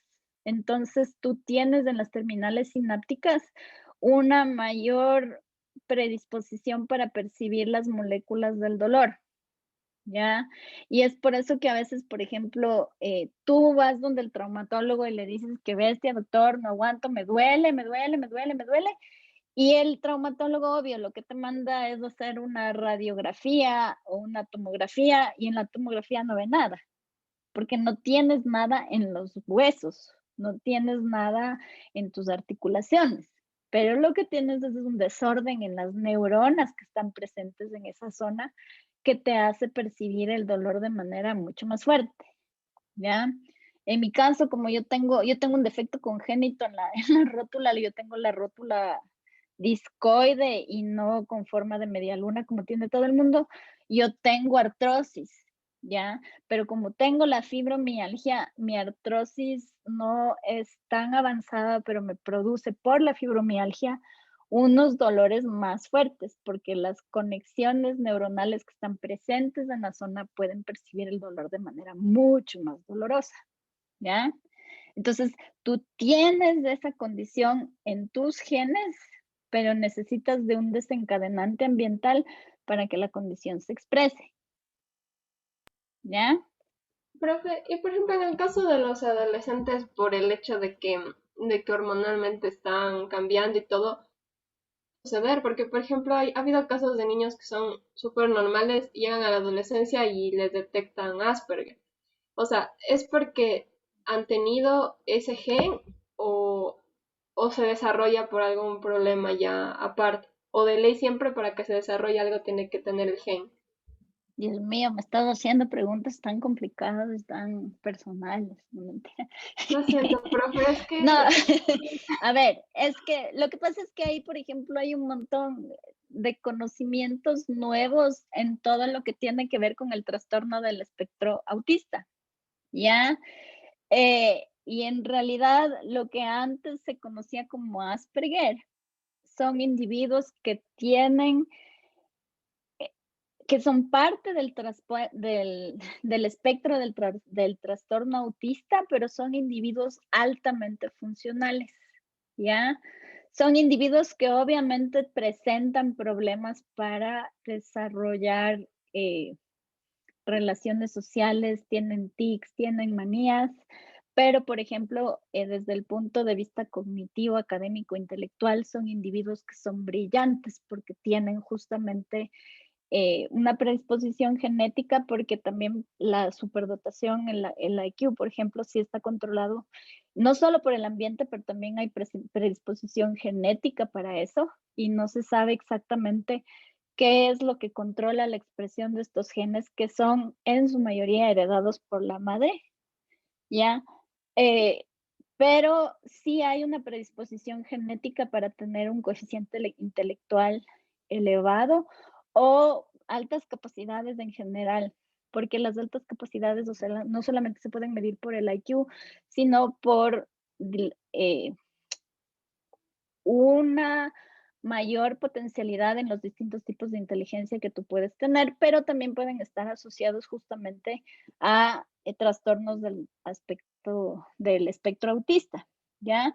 Ahora, dentro del espectro autista entran un montón de condiciones, ¿ya? Y muchas de esas condiciones son codificadas por distintos genes, ¿ya? Entonces, por ejemplo, hay personas que tienen algo del trastorno del espectro autista, y el gen que codifica para la condición que ellos tienen es un gen que está asociado, por ejemplo, a los genes que codifican para la epilepsia. Entonces, son varios genes los que están involucrados en el desarrollo del trastorno autista y del desarrollo, ¿no es cierto?, de la inteligencia. Entonces, tú puedes tener un montón de combinaciones ahí. ¿ya? Y en realidad no es que esto de pronto se desencadena. El problema es que tenemos un sistema educativo súper ineficiente que no logra detectar todas estas cosas a tiempo, ¿ya? Eh, Solo por darte un ejemplo, para los niños que tienen, ¿no es cierto?, capacidades cognitivas súper altas, el porcentaje de detección es del 1% en total, y de todos los individuos que se detectan, eh, la mayoría son individuos masculinos. Las niñas son más difíciles de detectar porque por temperamento las niñas, por ejemplo, tienden a ocultar su inteligencia para encajar más en la sociedad. En ese sentido, por temperamento, las niñas son un poquito como más moldeables, a menos que sean como la mía, que es una bestia. Las niñas tienden, por ejemplo, en una clase, si ven que el resto se comporta bien, las niñas son como más moldeables. Y si es que, por ejemplo, tienen algo de Asperger o tienen algo de superdotación, tienden a esconder eso, son súper talentosos incluso en esconder su condición para encajar.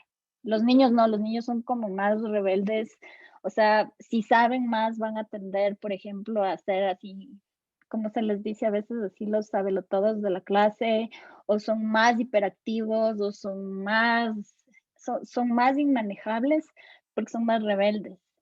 Entonces, si tú no tienes un sistema educativo bueno que sepa ir detectando todos estos distintos fenotipos en una población de niños, básicamente no es que los genes del Asperger se detectan en la adolescencia, sino que, por ejemplo, en la adolescencia, con todos los cambios hormonales que ocurren, obviamente eso es un cambio súper fuerte en la vida de un individuo que ya de por sí tenía un montón de manifestaciones que eran diferentes en su fenotipo y generalmente se acentúan más porque los genes controlan hasta el comportamiento, ¿no es cierto? Entonces, la adolescencia dentro de los individuos con trastornos del espectro autista o incluso en individuos con superdotación, por ejemplo, es un momento súper crítico en el que necesitan acompañamiento psicológico mucho más, eh, mucho más cercano para justamente ayudarles a pasar por esta transición de una manera más fácil porque ellos no pueden gestionar todas estas emociones. Wow, profe, o sea, literalmente me viaja mucho. O sea, no. Lo que pasa es que, por ejemplo, sí es cierto, mi mamá tiene un IQ muy alto y mi hermano también, y yo mejor no digo. Entonces ahí ahora me doy cuenta por qué, porque mi mamá sí es como que bastante por ese lado nerd, digamos así. Y en el No caso uses esa de... palabra porque me ofende. No, yo les digo esto porque mi hijita, la que siempre se cola a las clases y a veces les saluda, Ujú. a ella le detectaron superdotación justo durante la pandemia. Entonces yo me he metido un montón a leer sobre estas cosas y o sea, eh, es un mundo que uno no conoce y es bien, Sí. es todavía un campo que necesita un montón de estudios y un montón de desarrollo, no solamente desde el punto de vista científico, estrictamente biológico, pero también psicológico, también social, también educativo. O sea, es un problema que tiene unas aristas así súper, súper, súper diversas, ¿ya? Entonces es complejo. Ya, pero entonces usted le heredó la superdotación. No sabemos, no sabemos. O sea, se hereda, una parte de la inteligencia se hereda de la madre, otra parte probablemente también viene del padre. O sea, ella es justamente homocigota para el cromosoma X, entonces no sabemos de quién es el cromosoma X, y prefiero no elaborar más en ese sentido porque podría decirles que no es, yo estoy segura que me da la inteligencia mía y no del papá, no mentira. Pero sí, o sea, es un tema bien complejo, es súper interesante, pero es un área así completamente diferente y ahorita sí nos estamos yendo, pero así súper lejos del tema de clase. Pero si quieren, o sea, yo les puedo dejar en el aula virtual, es a lo que iba para no demorarnos mucho. Hay un tipo específico de leucemia que es causado por la mutación de una proteína, ¿ya? Un poco para volver hacia tu pregunta súper inicial, ¿ya? Es, este tipo de cáncer en particular, nosotros hemos aprendido a manejar, hemos aprendido a curar, pero en este sentido, o sea, el genoma es todavía un misterio para los seres humanos. O sea, todos los estudios que vamos haciendo cada vez nos dejan como más sabios, pero más perplejos, porque la proteína que codifica para ese tipo de cáncer en particular aprendió a responder al medicamento y volvió a mutar para volverse resistente al medicamento. Entonces, es como que las mismas células que ya están enfermas le perciben al medicamento como un patógeno, que en realidad esos son procesos que se dan normalmente dentro de las células, ¿no? Y en el momento en que la célula le percibió al medicamento como un patógeno, activó todos los procesos de defensa de la célula que justamente derivaron en la mutación de la proteína que tenía que responder al medicamento y las células cancerígenas volvieron a ser resistentes y por lo tanto cancerígenas, anulando completamente el efecto del medicamento. Entonces, este tema del cáncer es un tema súper interesante, pero es un tema para el que todavía, ¿no es cierto?, nosotros estamos en pañales. No entendemos mucho cómo funciona y no podemos justamente todavía encontrar, ¿no es cierto?, curas posibles para las distintas variedades de cáncer, porque justamente el cáncer se expresa de distintas maneras, ¿no es cierto?, en las diferentes células. Entonces, vamos a tener que correr un poquito porque ya nos falta súper poco. Para explicarles las bases de la herencia desde el punto de vista de la genética mendeliana. Entonces, habíamos, ¿no es cierto?, nosotros hablado de que teníamos nuestros cromosomas homólogos y en cada uno de los cromosomas homólogos tenemos, ¿no es cierto?, nosotros los mismos genes. Pero estos genes pueden tener diferentes variantes, diferentes alelos, ¿no es cierto?, en cada uno de los cromosomas homólogos y entonces nosotros podemos ser homocigotos, heterocigotos y, ¿no es cierto?, que puede haber genes que son dominantes sobre las otras variantes, pueden haber alelos que son dominantes sobre las otras variantes de un mismo gen, ¿ya? Entonces, esto un poco es la consecuencia o es la derivación de los trabajos iniciales que hizo Mendel. Mendel era un monje austríaco que en realidad era una persona muy particular porque él no solamente se formó como biólogo, como naturalista, pero él también era matemático. Entonces, esta combinación de conocimientos en su cabeza derivó en que él realmente realice unos experimentos súper sólidos desde el punto de vista metodológico, de diseño experimental y de análisis de los resultados, pero además él escogió unos organismos que fueron idóneos para realizar este tipo de experimentos. Entonces él trabajó con los famosos guisantes de Mendel, o sea, estos alverjitas, ¿ya?, que pertenecen justo a la familia de las fabáceas, a la familia del chocho, del maní, del tamarindo, de un montón de plantas que ustedes conocen, de las leguminosas. Y es una familia particular porque tiene justamente unas flores súper particulares. Yo no sé si ustedes han visto la flor del chocho o la flor de las retamas. son esas flores amarillas a veces que forman los cercos, pero son flores, ¿no es cierto?, que tienen un pétalo que forma como una quilla, como un bote, y los otros pétalos funcionan como unas velas, ¿no es cierto?, de este bote, pero estructuralmente esto implica que las estructuras reproductivas están protegidas en esta parte que funciona como la quilla.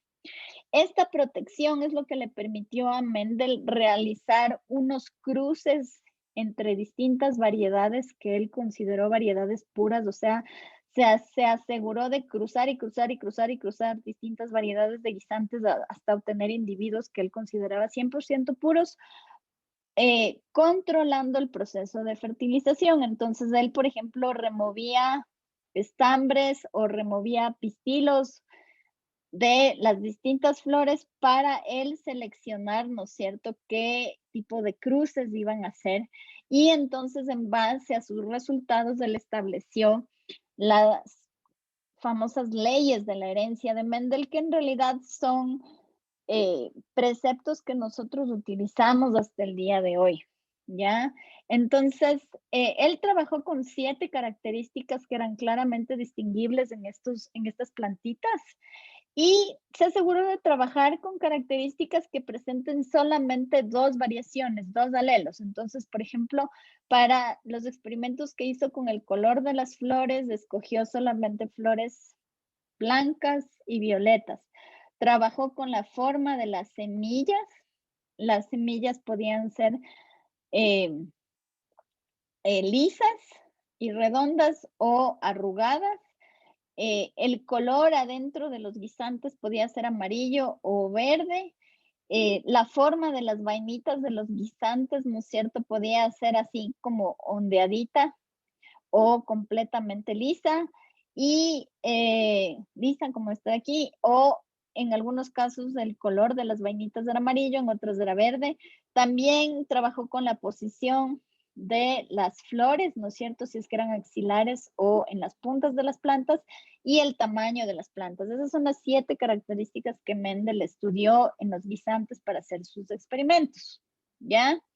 Entonces, él analizó la herencia de estos rasgos. Él todavía no le llamó genes, le llamó rasgos individuales, ¿no es cierto? Hizo cruces, conteó el número de descendientes y las características que presentaban estos descendientes para cada uno de los rasgos que él consideró, y gracias a sus habilidades matemáticas, ¿no es cierto?, él hizo análisis estadísticos, que era algo bastante innovativo para la época en la que él trabajó, y así fue definiendo lo que conocemos como patrones de herencia, ¿ya?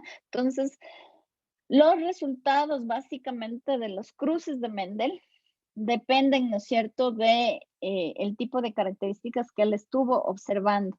Empezó trabajando solamente estudiando lo que tenía que ver con el color de las flores, ¿ya? Entonces, él cruzó individuos puros de color púrpura con individuos puros con flores de color blanco, ¿ya? Esta de aquí es su generación parental, ¿ya? Entonces, eran parentales púrpuras, parentales con flores blancas. Cuando cruzó estos 2 tipos distintos de individuos en esta primera generación que obtuvo, que convencionalmente se le conoce como F1 a la primera descendencia, él obtuvo un 100% de individuos de color púrpura, ¿ya? Entonces, ahí la primera pregunta que a él le surgió es, ¿qué pasó con las flores de color blanco? Entonces, Mendel lo que hizo fue cruzar a los individuos que él obtuvo de la generación F1 para tener una segunda generación, que es la generación F2.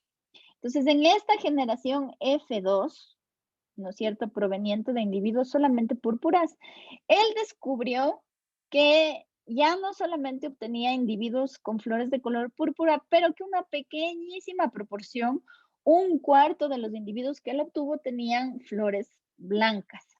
Eso quería decir que la característica que codificaba, o el rasgo que codificaba para las flores de color blanco, no había desaparecido en la generación F1, sino que estaba, como quien dice, enmascarada, estaba oculta. Entonces, él continuó realizando estudios para justamente entender qué es lo que estaba pasando por aquí. ¿Ya? Entonces, él lo que hizo fue coger a las generaciones de la F2 y realizar cruces, pero haciendo que las flores se polinicen a ellas mismas, ¿ya? Entonces, en esta generación F3, él pudo justamente recuperar una mayor cantidad de individuos con flores blancas, ¿ya? Ya no solamente era un individuo de los 4, sino que en realidad aquí sí él ya recuperaba una mayor cantidad de individuos con flores blancas. Entonces, eso quiere decir que dentro del pool de individuos que él tuvo durante su generación F1, F2 y F3, algunos de estos eran homocigotos para la condición púrpura, otros eran homocigotos para la condición blanca, pero había un grupo de individuos que justamente eran heterocigotos, y eso quiere decir que como el gen púrpura era dominante sobre el gen blanco, esto básicamente implicaba que el gen blanco quedaba enmascarado y solamente lograba aparecer, ¿no es cierto?, después de algún tiempo en el momento en que él hacía los cruces de autofertilización para tener la generación F3, ¿ya?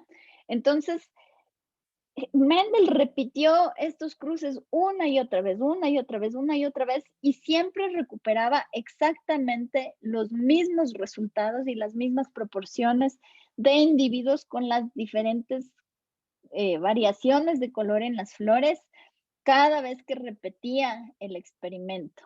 Entonces, eso le permitió a él establecer unas proporciones tanto de genotipo como de fenotipo que son constantes. Entonces, en la generación F1 nosotros vamos a tener individuos que fenotípicamente solamente son púrpuras, pero genotípicamente son individuos que son heterocigotos, heredan un cromosoma con el alelo púrpura y un cromosoma con el alelo blanco, ¿ya? Entonces, estos son heterocigotos. Cuando estos generan gametos, ya van a generar gametos que son 50% púrpuras y 50% blancos. Y entonces al autocruzar esta flor, él obtiene una generación F2 en donde dependiendo, ¿no es cierto?, de el alelo que tenga cada uno de los gametos, produce una descendencia con fenotípicamente un cuarto de individuos que presentan la condición recesiva y 3/4 de individuos con el fenotipo con la condición dominante. Ahora, hablando de genotipo, sí. Disculpe que le interrumpa. Lo que pasa es que ya tengo evaluación de laboratorio de biología, entonces no sé si tal vez me podría retirar, por favor. Me imagino que ese es el caso de muchos de ustedes, ¿no es cierto? Entonces yo les voy a dejar grabando la terminación de esta clase en el aula virtual, ¿ya? Muchas gracias, profe. Gracias, profe. Con los chicos que tenemos laboratorio ahorita, si quieren no se desconecten y continuamos la clase aquí mismo, ¿ya? Ya, profe. Ya, profe.